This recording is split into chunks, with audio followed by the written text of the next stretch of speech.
একটি গাছের বয়স ৩,০০০ বছর। শুনতে অবাক লাগলেও এটিই বাস্তবতা। এমনকি এখনও জলপাই ধরে গ্রিসের এই গাছটিতে।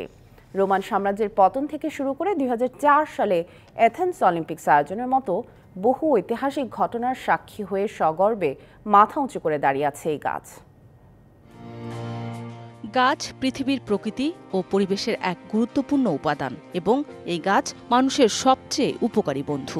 গবেষকরা বলছেন গাছের সঙ্গে কথা বললেও মন ভালো হয়ে যায়। গাছ তার জন্ম থেকে মৃত্যু পর্যন্ত শুধু মানুষের উপকারী করে যায়, বিনিময়ে চায় শুধু একটু যত্ন। তবে পৃথিবীতে এমন কিছু গাছ রয়েছে যারা হাজার হাজার বছর ধরে বেঁচে রয়েছে, সাক্ষী হয়েছে অনেক ইতিহাসের।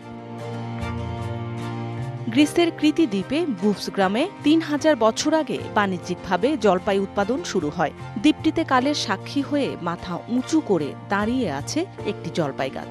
গাছটির বয়স আন্দাজ করা কঠিন। কাণ্ডের সবচেয়ে ঘন শক্ত অংশের ব্যাস ১৫ ফুট পেঁচানো। তবে গাছের রিং বা ঘের দেখে বোঝা যায় এটি অন্তত ২,০০০ বছর পুরনো।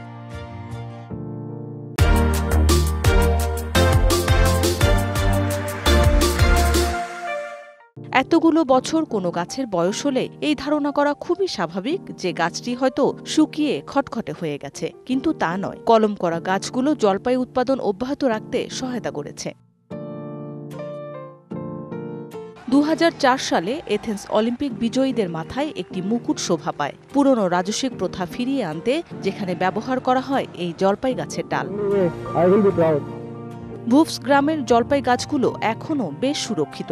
এটি বিশ্বের একমাত্র প্রাচীন গাছ নয়। ক্যালিফোর্নিয়ার গ্রেট বেসিন ব্রিস্টল কোন পাইন বা পাইনাস লনজেভা গাছের বয়স ৪,৮৫৪ বছর। এছাড়া লেবাননে দ্য সিস্টার্স অথবা সিস্টার্স অলিভ ট্রিজ অফ নোয়া নামের আরেকটি জলপাই গাছের বয়স ৬,০০০ বছর। হাজার হাজার বছরে অগণিত যুদ্ধ, মহামারী, খরা, দাবানল মোকাবিলা করে এই গাছগুলো সগর্বে মাথা উঁচু করে এখনও দাঁড়িয়ে আছে। মৌসুমী শান্তা, ডিবিসি নিউজ ডেস্ক।